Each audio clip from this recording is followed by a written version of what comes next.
morning, everyone. Good morning. Am I on? Okay. I didn't hear the echo, so I didn't know if I was on.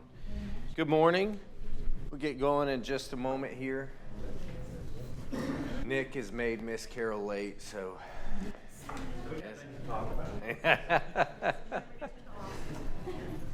Oh, it's good to see you this morning. I know we're a little bit light. It's annual tradition with the camp and our young folks getting together for some good teaching and good fellowship.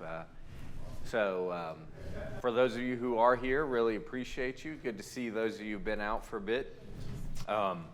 We are going to be on the second part of lesson number 9. Do not speak against one another. Last week on Wednesday, we gave a pretty big overview, if you remember, on how our words shape our environment. And whether you realize it or not, your environment and what you take in and consume affects you.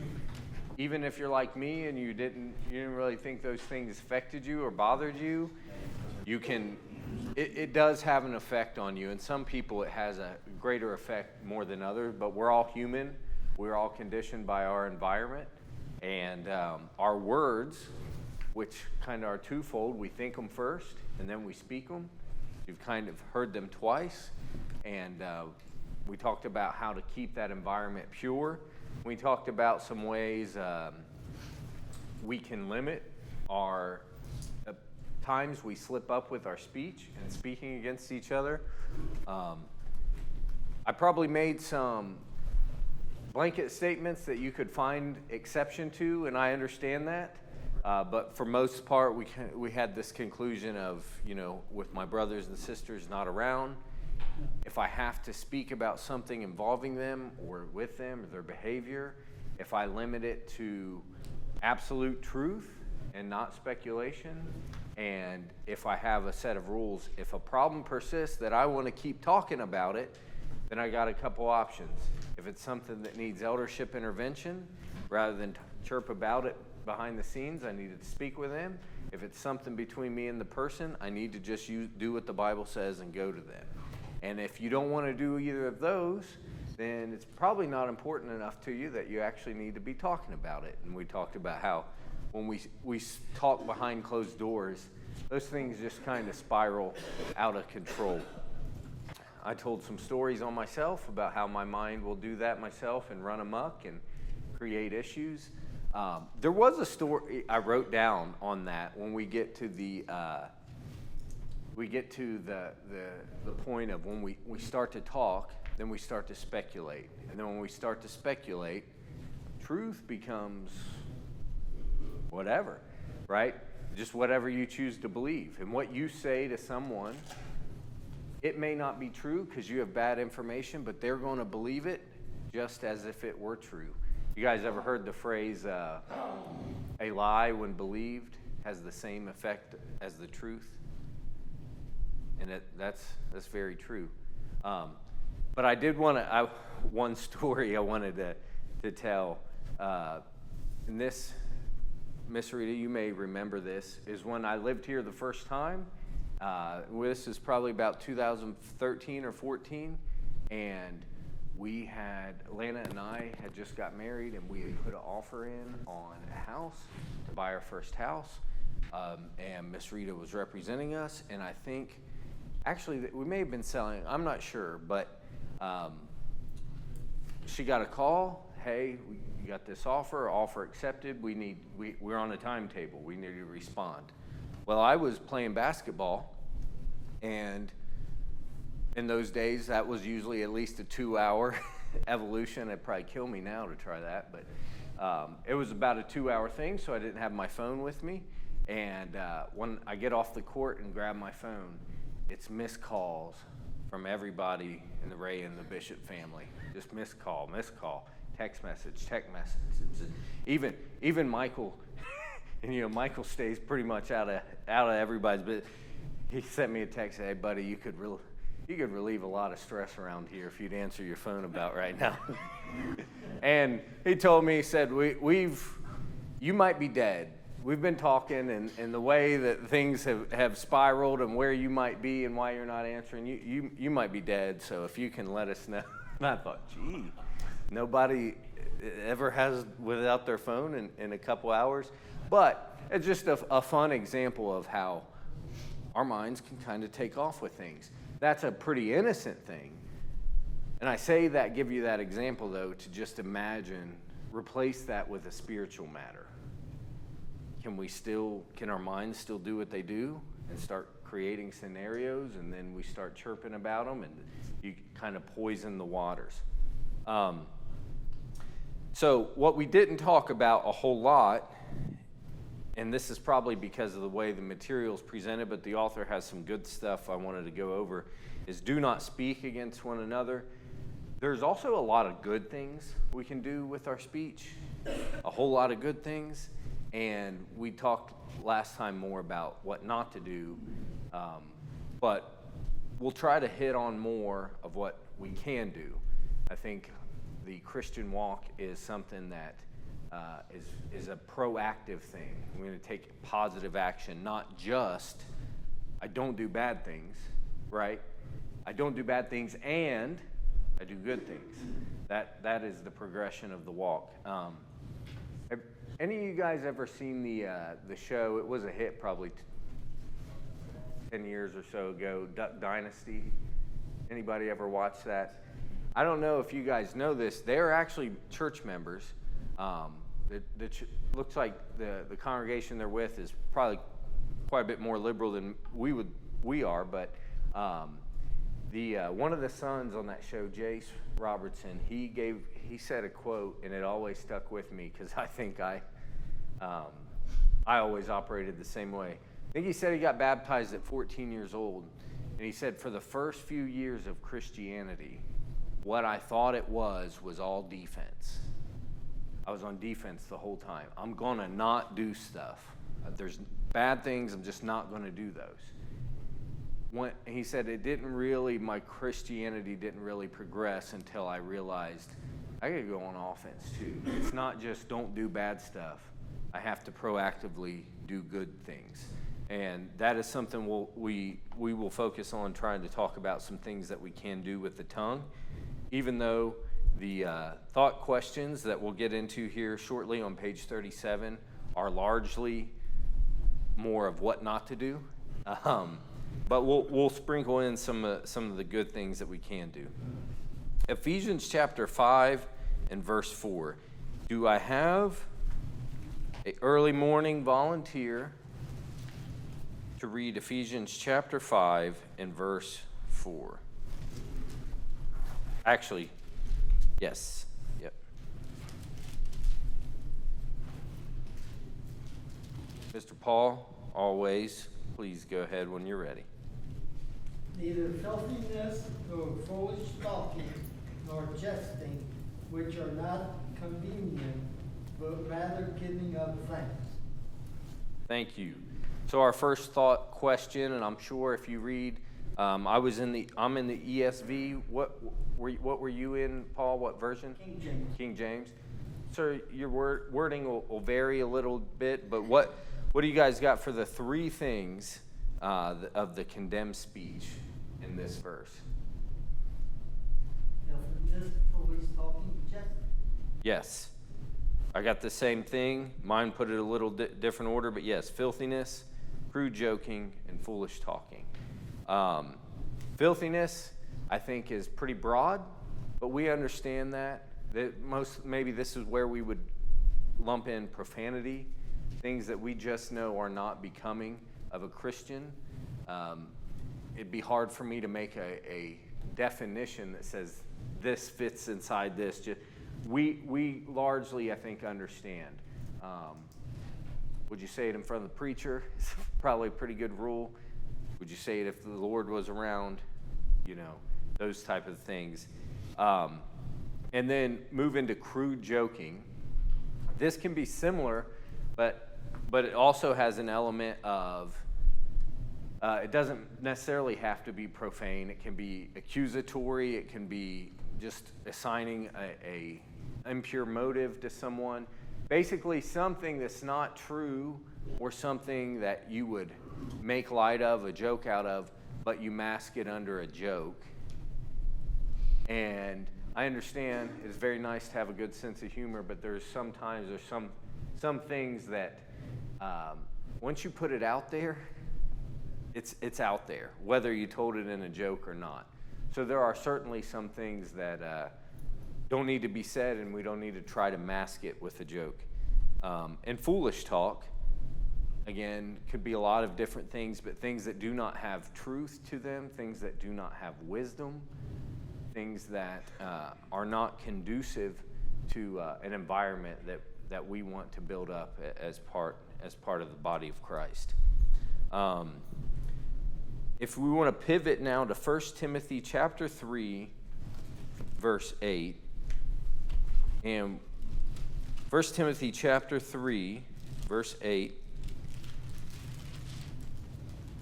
and we're talking about qualifications first for overseers or elders, and then we pivot into deacons.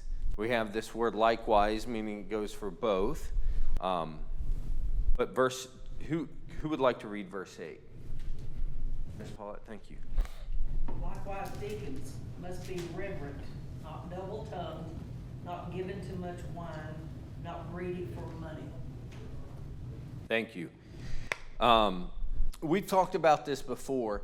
Is there anything in the eldership or deacon qualifications, I guess excluding wife and children, although that can carry over to those type of qualifications, but are there any of these qualifications that you say, well, that's only for people with those titles? That's for all of us. That's right, it's for all of us. Now, we expect people in these roles to be what? Spiritually minded, mature. So, if they're spiritually mature, if we expect them to be spiritually mature, I believe that's why we get a lot of these qualifications that you read and you say, well, that's good for anybody. That's good for anybody. But they should be, it is the people in these positions, you want to be spiritually mature. We all should strive to be spiritually mature. So these will run alongside just any of the things that we should be doing. So what did you guys think about not double-tongued? We don't use that phrase a lot in our daily vernacular, but there's other things. There's probably similar wording. What not double-tongued? How did you guys define that? Speaking good face to face, but bad behind his back. Okay, that's a good example. I've heard that called two-faced. Yeah, face. Yeah. What did you say, Miss Carol? I didn't, I was agreeing with you. Oh, okay. Sorry. Anybody else? It's pretty much along the same, but you speak one way, but you act another. Oh, hypocritical. Hypocrite. That's one that I don't believe that I wrote down, and that's pretty good. I kind of went Paul's route with it, but I think both are very true. We may say speaking out both sides of their mouth, being two-faced. That's something that that's wording that I would use for describing the same thing. Specifically, for a deacon or an elder, why is this important specifically besides just spiritual maturity? Anybody think about that? If it's deceitful and trustworthy, I mean, you gotta be. You can't be deceitful, and you gotta be trustworthy. Can't be deceitful and gotta be trustworthy. Absolutely right. Because why do you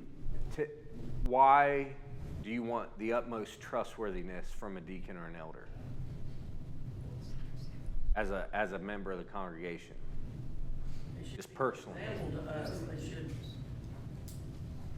and we should give them, like the elders, double honor, Yeah. and they, go ahead. You sure? I didn't mean, No. okay, so, yes. Well, because they're supposed to be leading the flock. Mm-hmm. And so, as a leader or overseer of the flock, you were setting a characteristic that everyone else should also absolutely, absolutely. If leadership is not what, setting an example of what we're trying to get to, then it's a pretty bleak outlook. Anybody ever had a untrustworthy boss? Just throw that grenade out there. Anybody ever worked for someone that, what, he said this, but I don't, we'll see. Yeah, I figured some of you had. How would you describe that culture at the workplace when you can't trust the boss? My buddy says, I started looking for a job when I found this one. Started looking for another place right away, right? I actually didn't think about that, but where my mind was going is, you ever going to be in a situation where you have to maybe be really vulnerable in front of an elder or deacon? You ever going to maybe have to tell them something in confidence? Yeah. When they're wrong in spirit. Sure, yeah. Are you ever going to have to trust that they are going to give you exact feedback that you need and not just agree to your face and then say, hey, brother, sister, so-and-so is going to be an issue when you're not around, right? Or the things that you're going to have to tell them. As Tim said, if I'm going to go to someone who I trust their spiritual maturity and trust the position that God has put them in, do I want to know that I can trust that they're going to do with that information only what they're supposed to do with it? Absolutely. Well, Johnny, Jesus told his apostles, feed my sheep. Mm-hmm.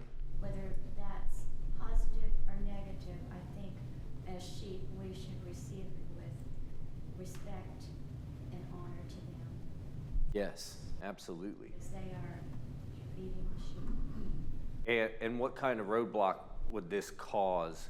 Say we're referring to our past lesson and we say, okay, I have an issue, and I'm instead of just chirping about it behind closed doors, I'm going to talk to leadership and ask for their guidance and help with this. Well, what if you know you can't trust them? Where does the flock go from there? Right? So I'm very glad that we... Is it your personal opinion that you feel like you can't trust them? Right. For the sake of this situation, I'm going to say just that... Personal opinion. No, that it is... Since we're talking about why you need to be trustworthy, I'm going to say for the sake of this scenario that they're not. Yeah. How I would know that, I don't know. But yes, sir. We've hit all around this, and I don't want to be redundant, but I know elders get put in this position. I know deacons get put in the position where throughout what you are doing and serving others, you can be put in positions where emotions become present. So frustrations or things that you just want to communicate to somebody, to their brother about. So in a way, they're confiding about some things. Yes. I may go out to help someone mow their yard, and they may come out and start talking about their frustrations with church. Yeah. That can happen. Yeah. So, a deacon in that particular example, if they're going to then seek out wisdom of how to help this person, they may then go to the elder. Mm-hmm. Okay? Or elders, excuse me. When we do that, though, this also ties into double tongue. There's a difference between bringing up a concern, addressing a concern, and damaging someone's reputation. Yes. And in that moment, when you are communicating things, you have to do so honestly, truthfully, and with integrity, so that you aren't distorting the situation. Absolutely. And that's where we talk about no speculation on your part in that, right? And I just want to be very, very clear about this. I am not, if you don't hear anything else I'm saying, hear this. I am not suggesting that's the situation we have here. Matter of fact, I believe we have the exact opposite. I'm just saying understand the importance of it, because what if we didn't?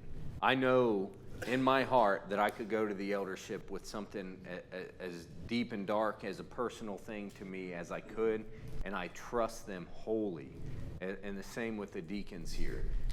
But what I just wanted you to see, a lot of times we take it for granted when we have good things. I wanted to paint this picture of what if we didn't? And then as we saw, or as we agreed on, these are characteristics all of us should try to have. Okay, well, what if personally I'm not trustworthy? We've talked a lot in the previous lessons about being there for each other and helping each other out. Well, if I'm not trustworthy and I don't agree to your face and then say something different behind your back, are you going to come to me? Did I do my part as serving the body, right? Because certainly I don't think every issue as small on the ground floor needs to go straight up to the elders every time.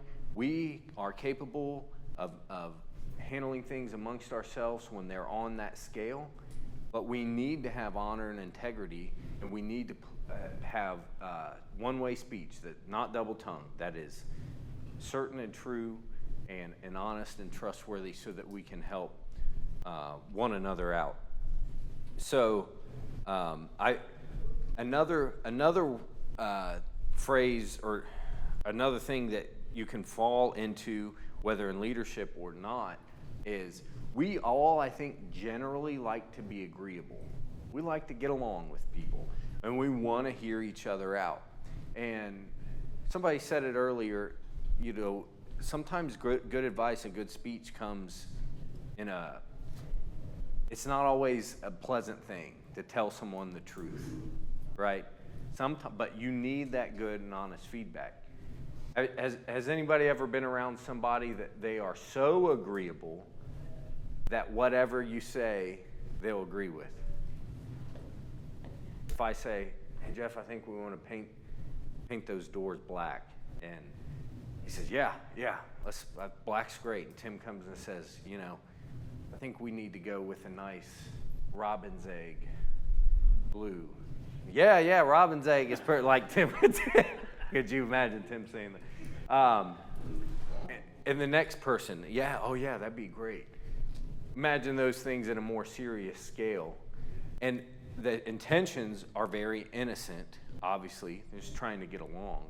But even small, I guess you'd categorize small amounts of untrustworthy or double-tongued speaking can cause issues. I remember he's my boss now at work, but they told me when he first started, he was so agreeable with everything, which you understand, you're a new employee. You're just trying to get along and you just agreeing with everything. Well, people pick up on that. You're allowed to voice your opinion, even if it's pushback in a respectable way. And the current boss at the time said, he just agrees with whatever we say. I think I'm going to tell him that God's a woman. See what he says. And my point is, they picked up on that. And that's somebody that you can't, when you pick up on that, you can't always trust that you're going to get the exact feedback that you need. So, not being double-tongued, very good. So, this is one that it didn't give you a scripture. So I'm interested in number 3 on where you went with this. How can we put a stop to ungodly speech against our brothers and sisters? I wrote down by teaching them that they're wrong according to God's holy word. Okay, so when you're going the route of maybe offering correction, but you do it in a strict scriptural way. Okay. I go back to don't feed the fire. Just let it stop with you and don't pass it on. You read my book, Miss Carol? It's a proverb. Yeah. Well, I guess we're all reading the same book. I read proverbs. I wrote that down later, but let it stop with you, right? Let it stop with you. Don't feed into it. Very good. I like that. If there is speech going on and it comes to you and you have a direction you can go, you can continue on with it, or you can say, well, I'm never repeating that. Hopefully no one else does either. Miss Natalie? Having a deeper relationship and communication with your fellow brothers and sisters.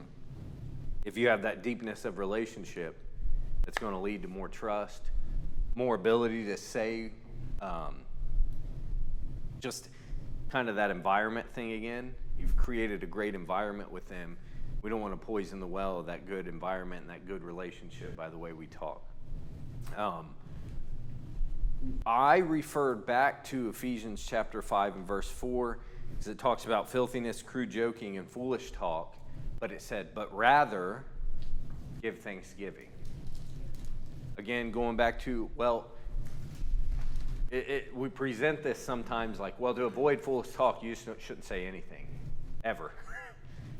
If you didn't say anything ever, I guess that would probably guard you from saying things you shouldn't. By default, you didn't say anything at all. But replacing it with the good things we can say, replace it with thanksgiving, replace it with gratitude, replace it with trying to diffuse it.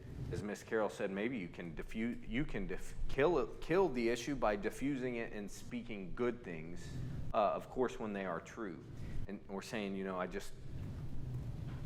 have you ever been in this situation where someone comes to you and it's a grievance, maybe in the church, maybe at work or in the family, and someone says, so-and-so did this again, it's wearing me out or whatever, something not too pointed, and then the person follows up with an extreme compliment of that person. And usually that kills the conversation right there. Or even the person that aired the grievance will say, you know what, you're right, they're solid people. They're an awesome person. You can turn away bad speech with good speech many times. As I've stated before, when we see a lot of these psychological studies, and it says that people that you probably hear it in today's vernacular, is people who express gratitude have better lives, they're more happy.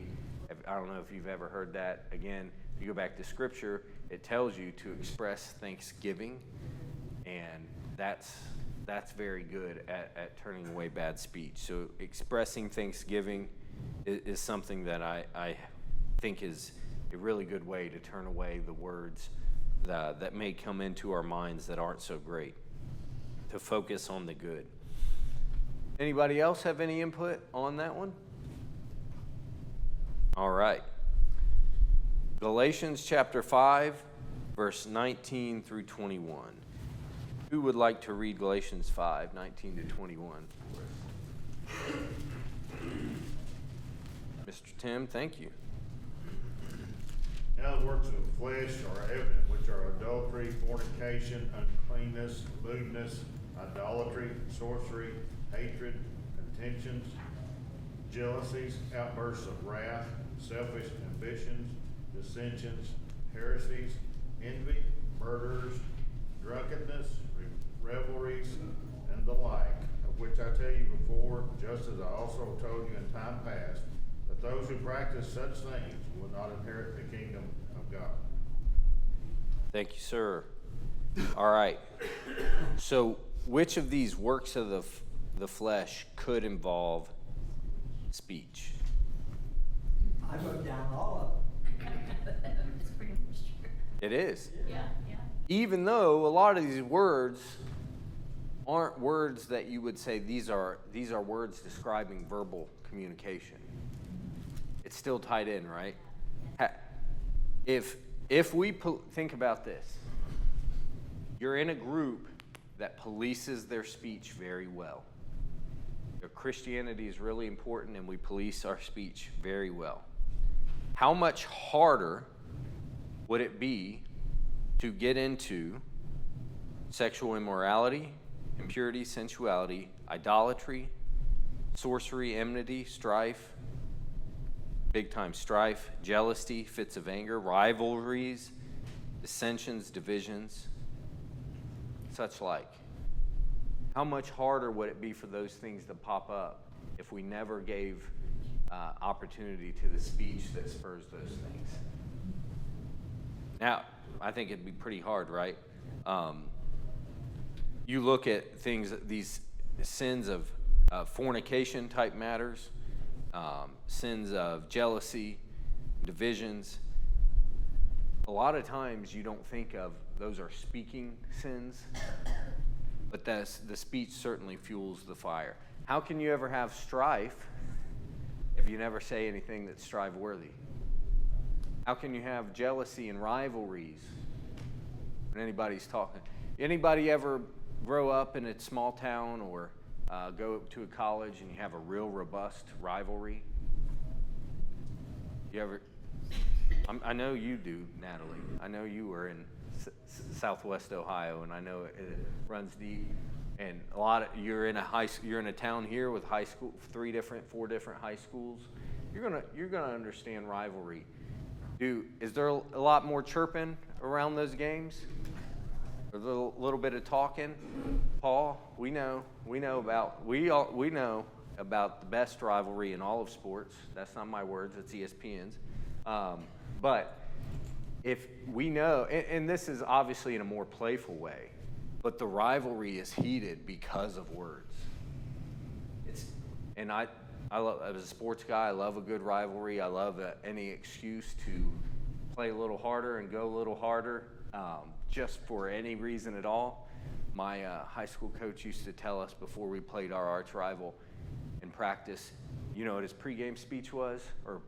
He'd say, listen guys, if I got to give you a pregame speech for this team, you need to take up checkers. And that was it. But that's in a more innocent, playful way. But my point is, rivalries don't get stirred up in jealousy, strife, divisions if we don't speak and fuel that fire.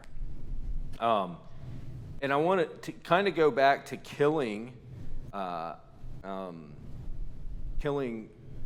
opportunities for impure speech to stir things up ourselves.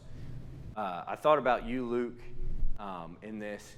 You're in leadership, and many times you're remote. You field a lot of phone calls, right? A lot of different calls and emails when you have a lot of people that are out kind of in the field and phone calls bouncing in and out. If someone mismanaged all the things they hear coming in versus what they put going out, how big of a mess can you create? I'd be out of a job. Yeah, the environment would be pretty toxic, right?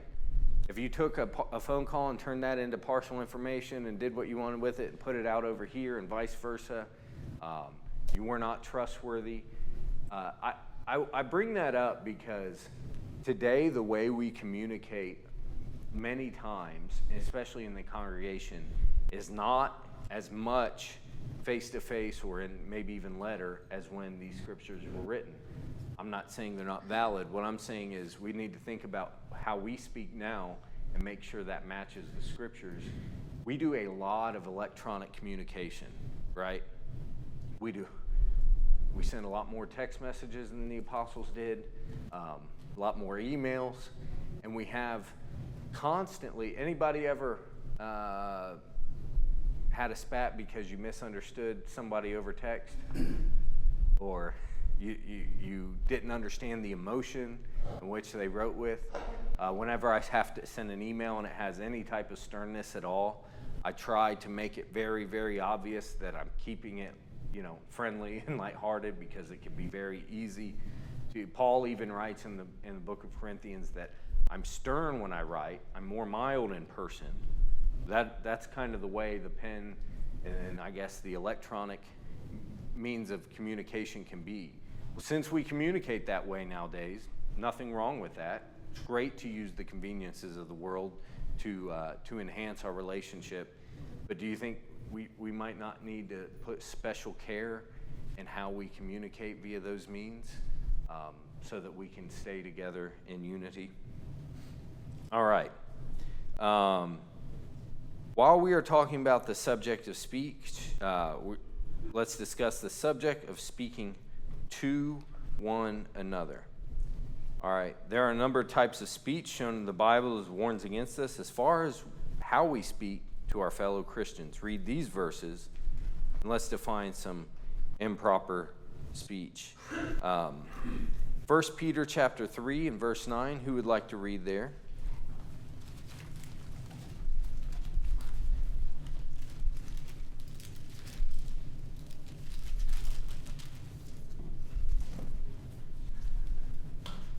Oh, Miss, sorry, you guys both raised your hand at once. Yes, go ahead, sorry. Not returning evil for evil or insult for insult, but giving a blessing instead. For were called for the very purpose that you might inherit a blessing. Absolutely. Again, you don't see speech type words written here, but what's this tell us about how we police our speech with each other?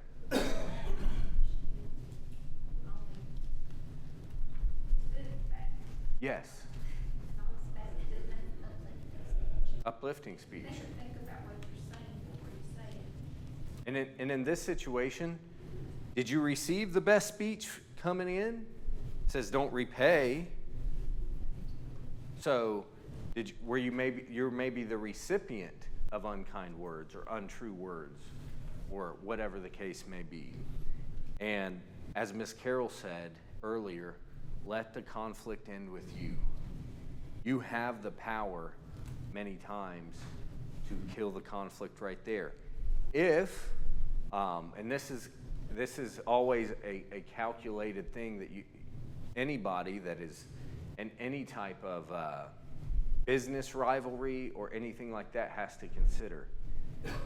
Do I retaliate, and what is the fallout of my retaliation? In war, that's absolutely something other countries have to measure. They did this. Many times I think with countries that attack the United States and like small terroristic type of attacks, they know it's not going to defeat the country, but they know, hey, if we do this, they'll probably retaliate with that, but that's a sunk cost. We're good with that. And they'll make, they'll try to just make some chaos where they can. But if we look at it the same way, okay, someone has said this, it was clearly unkind, it was clearly not what should be said. If I can turn away with soft words and kill it right here, wouldn't that be best? Wouldn't that be best to let the conflict end with you? Now, it doesn't mean that there aren't times, like we've discussed before, someone can say something and it's, hey, this needs dealt with because it can turn into something else. And I understand there's wisdom and discretion used in each situation. But if we can diffuse a situation, if the words are just errant and you know that that person isn't really like that, or they certainly probably didn't mean that, or they're misinformed, we can, instead of firing right back, we can stop the conflict with us, if within our ability, by not repaying evil for evil, but rather repay it in good.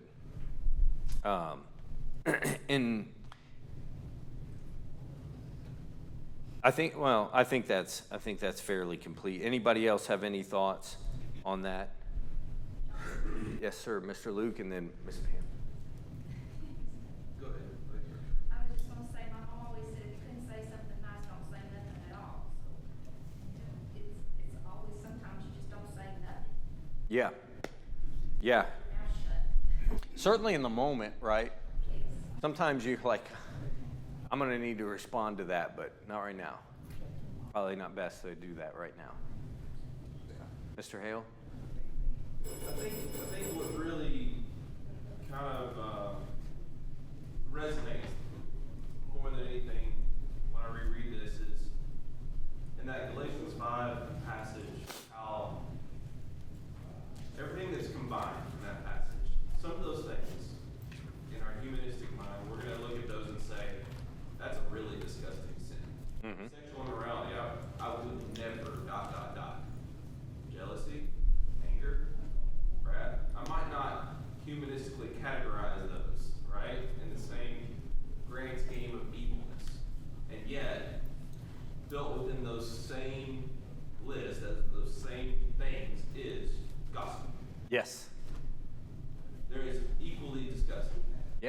they're both works of the flesh. So it's interesting to me. I always think about I'm always talking about human metrics, but how we continually always kind of, even to this day, even in these laws, sometimes we distort sometimes how impactful these things can really be. So if I'm talking ill of my brother, God hates that, right? And I need to be mindful of everything I say. I'm saying with integrity and love and for the right reason. All these things are equal.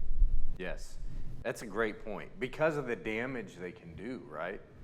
Say, well, I'm not going to cheat on my wife, but I might get a little loose lips sometimes, say some things about people I shouldn't, and talk about them. In our mind, I see, well, I guess that's the lesser of two evils, but if you have a church with fornication in it, is that incredibly poisoning and divisive?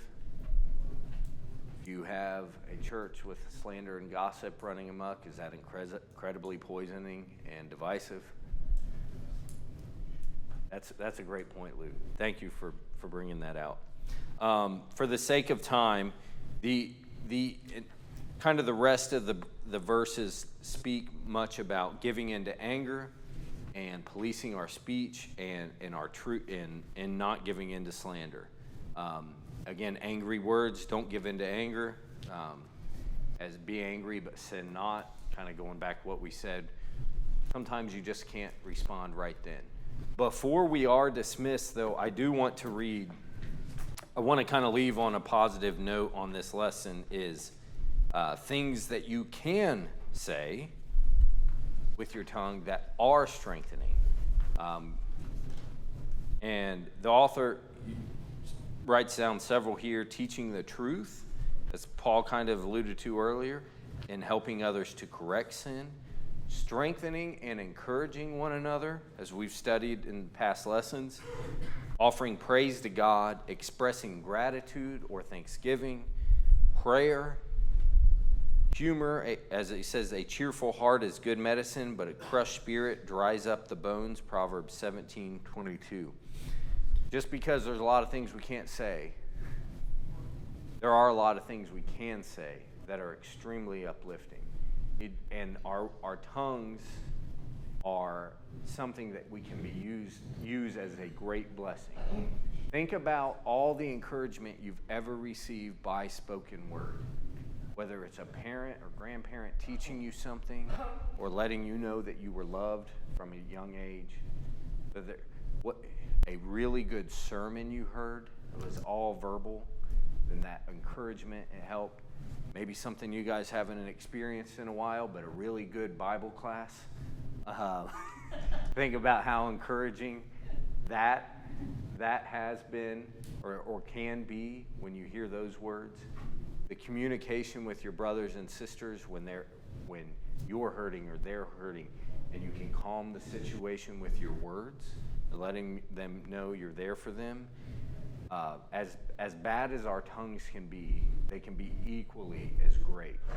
Then we can use them for equal and excessive amounts of good with them. And I believe the best way to stop doing bad with your tongue is to do good with it. Instead of just always saying, I'm not going to say anything, say good things, say encouraging things. If you went out of your way this week, you can try this along with your score to express gratitude. Pray to God and thank God for what He's given you, and say it out loud to somebody, how thankful you are for what you have. Say good things about people when you have the opportunity, your brothers and sisters. Lift them up. Go out of your way to do that and see how much better you feel and see how much better of an environment you've created. Thank you, guys. We are coming towards the end. At the end of, Jeff, are we switching July, the very first service in July, or are we trickling over It would be the first Sunday. in July? Yeah, let's see, because we're having singing. Yeah, I knew we were missing one more class. Okay. We're having Wednesday night. Okay. So I really appreciate your attention. I know it's a lot to listen to the same person for a whole quarter. I really appreciate you guys.